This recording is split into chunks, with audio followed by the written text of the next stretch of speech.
Sa lahat po ng Lipa City Philippines Group na nandito po ngayon, eto na ako. And I just hope tayo po ay magkakatulungan. So I just want to greet you and maybe at the same time take this opportunity to thank you. Dahil kahit pa paano alam ko po, miskin ng election na tulungan po ninyo ako. And I'm very, very thankful.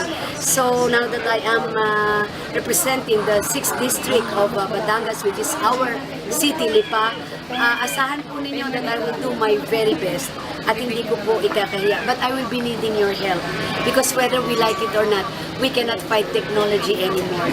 And one way of coordinating with our Lipeños is through social media. Malaki po ang maitutulong niyo sa akin. So looking forward to see you. And again, thank you and congratulations. Keep up the good work. Kasi now it's a different thing. For 18 years as a mayor, 9 years and governor, sanay ako ng local chief executive. Mas madali kasi mas direkta. Administrative. Meron kang sarili mong gobyerno, but my job now is different. Medyo uma-adjust pa ako. Kasi gusto ko man yung direkta right away. Baka nasa mentalidad ko pa, hoy, hindi ka na mayor, hindi ka na governor. You're a legislator. And your priority work and job is to legislate. Gumawa ka ng batas, hindi. Pero I personally believe, kahit na sabihin mong gagawa ako ng batas na pinag-aaralan ko, meron din akong utang na loob na proyekto o programa na alam kong makakatulong sa buhay ng mga constituents ko. Matutulong ko naman directly when it comes to. That's why karamihan nga ng bills na final ko at isinabmit na at nabasa na last Wednesday ay more on social services. Kasi doon ako sanay. And if we will talk about social services, ano ito? Batas na may kinalaman sa health. Universal health coverage. Parang perfect example, sabi nyo lahat may PhilHealth. Hindi Hindi lahat ng tao kumpleto sa PhilHealth. Marami pa rin dyan, PWDs, walang PhilHealth cards. Mga people with disability. Yung mga ganun ba? Also, education. Nagiging magaan yung free kindergarten, elementary, yung mga high school. Pero ba't hirap na hirap? Puro scholarship sa college. Don't you think it's about time na bigyan natin ng free public college tuition ng mga pangkolehiyo in order for them na mas mabilis makamove? Di ba? O yung final ko rin na BIN, lahat ng may kinalaman na sa lokal na naranasan ko. Or IRA, o IRA, Internal Revenue Allotment. Paano tayo uusog? Ang hatian natin, 60-40. Iiwan nyo sa amin, 40.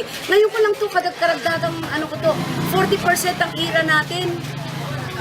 40%. Devolve, 60 national. Devolve na sa atin lahat. It's not even federalism, it's local autonomy. It's in the local government code. 40%. Devolve na sa atin, ibig ko sabihin, ibinigay na nila sa lokal. Na dinatnan ko na rin ang health. Tayo na mga ngasiway, lahat ng public hospital, sagot na ng lokal. Kaya di ba yung tayo sa kami ang nagbabudget ng pagsasaayos ng public hospital, agriculture sa lokal na dati-dati under the national government. So the burden na meron ang lokal is no joke. And we are talking about city, province, how much more sa barangay? Barangay fund, ubos na sa pasweldo. Itong kaakibat mo na nagtatrabaho. Kaya 1 billion na inano ko na yung IRA, additional funds. And kung maaari itong mga volunteers natin, barangay health workers, BNS, TANUD, dapat yan may mga dapat yan may mga benepisyo. Nakasalali lang sila sa honorarium pag gusto pa ng mayor o gusto ng governor. Pag ayaw, pwede wala. Because you're considered volunteers. Pero pag may pinatupad na programang mayor at governor, sino nilalapitan nyo? Hindi ba mga barangay health workers, BNS, o TANUD for peace and order? So, these are some bills na, actually, I have already 56 na bills na final ko na. Pinabanggit ko lang yung lahat ng may kinalaman sa social services na pakikinabangan ng mga lokal. Good news is, at least Lone District ang Lipa. Unlike dati sa 4th District, 7 yan. Tama? Now I can concentrate only in Lipa, being a Lone District. Kung hindi ka mukha nung dati, na natsyempo ka ng 4th District, 7 bayan yung naaasikasuhin mo.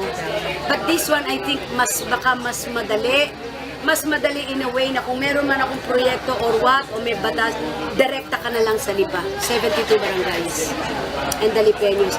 But definitely social media would be a big, big help. Because I want them to know kung ano yung ginagawa ko. Hindi ako nakaupo. I am trying to learn, willing to learn. Because ayoko mabansag. Out of 300, isa ka dun sa nakaupo't nanonood. I'm really working hard to learn and what can I give my constituents at anong batas ang pwede kong alam na pwedeng pakinabangan not only Lipeños, Batangueños, but all over. Na alam ko pag napasa, malaking maitutulong nun. Maybe because of my background also sa lokal. Nakikita ko mismo things like that. Maswerte pa tayo. Maswerte pa tayo. Marami pang schools na walang ilaw. Marami pang schools na walang kuryente, mga bata nag-aaral.